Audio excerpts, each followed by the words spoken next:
Bonjour à toutes et à tous, tout d'abord j'espère que vous allez bien, que vous tenez bon, que vous ne cédez pas à la tentation de sortir. Une tentation qui se fait de plus en plus pressante, il est vrai, après avoir passé 3 semaines confinés. On a tous envie d'aller se baigner ou encore de randonner, de pique-niquer, que sais-je. Tenez bon, c'est maintenant qu'il ne faut surtout pas lâcher. C'est l'heure de votre rendez-vous quotidien, du lundi au vendredi, on vous accompagne chaque midi pour vous donner des nouvelles du collège, de l'actualité plus globale, mais on parle aussi culture et autres petites occupations qui nous font du bien en ce moment. On débute ce numéro avec les habituelles nouvelles concernant le collège Le Bernicard. Après 3 semaines de confinement généralisé, l'équipe éducative continue de fournir du travail aux élèves à la maison. L'un des enjeux actuellement pour les équipes éducatives est de trouver la bonne dose de travail ainsi que la bonne fréquence. Car ici, comme en métropole, les élèves, mais aussi les parents peuvent avoir des difficultés à s'adapter à cette formule assez particulière de l'école à distance. Un autre de ces enjeux concerne le suivi du travail des élèves. Comment travaillent-ils? Espace de travail, outils informatiques, fréquence de connexion, restitution des devoirs. Le partage et la connaissance de ces informations permettront au personnel éducatif d'optimiser le système de devoirs en confinement, c'est-à-dire le rendre plus efficace et accessible. De notre côté ici à la radio, pour ma part, j'espère établir un lien avec les élèves qui souhaiteraient participer à distance en enregistrant des audios. À ce propos, je vous invite à écouter ou à réécouter l'émission de vendredi dernier dans laquelle notre animateur Francis proposait des témoignages d'élèves sur le thème du confinement. Une super initiative vraiment à écouter ou réécouter sur le YouTube de la radio dans la catégorie playlist lien info Bernica. Une playlist qui contient également les émissions de Mad Math. On va passer maintenant à l'actualité à La Réunion. Quoi de neuf ici? Connaissez-vous les cheveux de Pelé? Et non, ce ne sont pas des mèches de cheveux du légendaire joueur de football brésilien, mais plutôt un phénomène lié au volcan. Comme vous le savez, le volcan est entré en éruption depuis quelques jours, et cet événement a donné lieu à une étrange manifestation. On les appelle ici cheveux volcan ou encore cheveux Madame des Bassins.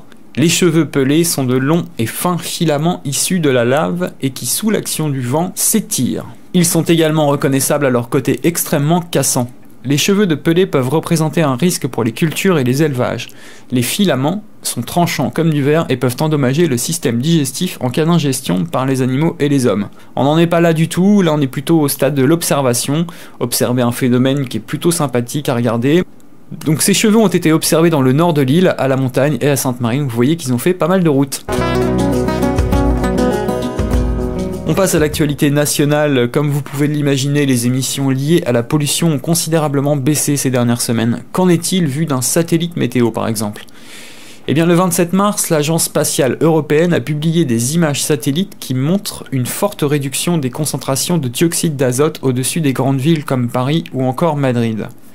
Elle compare les concentrations en dioxyde d'azote du 14 au 25 mars 2020 à la moyenne mensuelle des concentrations en mars 2019. Selon Carole Deniel, responsable des programmes atmosphère et climat du Centre national d'études spatiales, le CNES, ces images sont frappantes car elles illustrent à quel point les activités humaines ont un impact sur la qualité de l'air que nous respirons. Les raisons, vous les connaissez bien entendu, ce sont les baisses de trafic automobile mais aussi du trafic aérien. 15% des vols habituels quotidiens étaient assurés la semaine dernière à Orly. Mais ne nous y trompons pas, même si les eaux du canal de Venise ont retrouvé leur limpidité et même si New Delhi, la capitale mondiale de la pollution, a vu ses niveaux de particules fines tomber sous des seuils historiques, tout laisse à croire que cette parenthèse enchantée sera de courte durée. Le chercheur François Gémen, spécialiste en géopolitique de l'environnement, enfonce le clou en mettant en garde contre ces illusions. Il pense même au contraire qu'à long terme, cette crise sera une véritable catastrophe pour le climat, avec des gouvernements qui pourraient, au nom de la relance économique, remettre en cause les mesures de lutte contre le changement climatique. Ce qui me permet de basculer sur l'actualité internationale, puisqu'aux États-Unis, on se réjouit peut-être un peu trop de la chute de la pollution.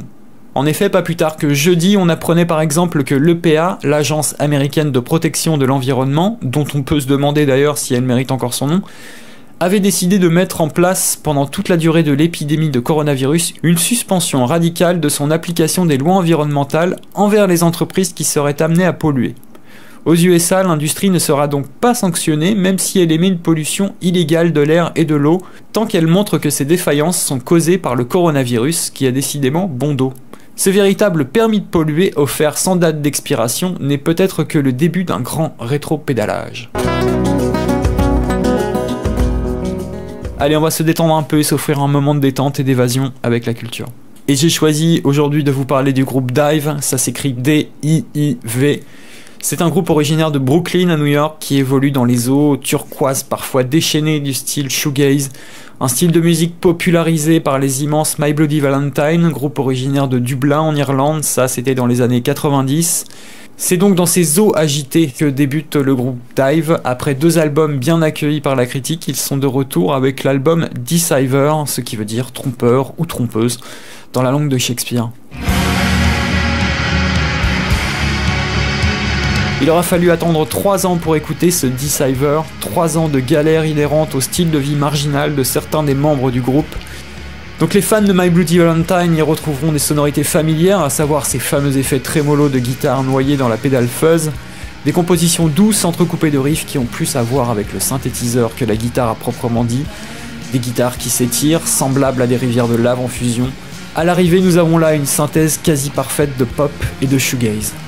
Ça s'appelle Dive, D-I-I-V, l'album se nomme lui Deceiver et c'est à écouter sur toutes les plateformes d'écoute et de téléchargement.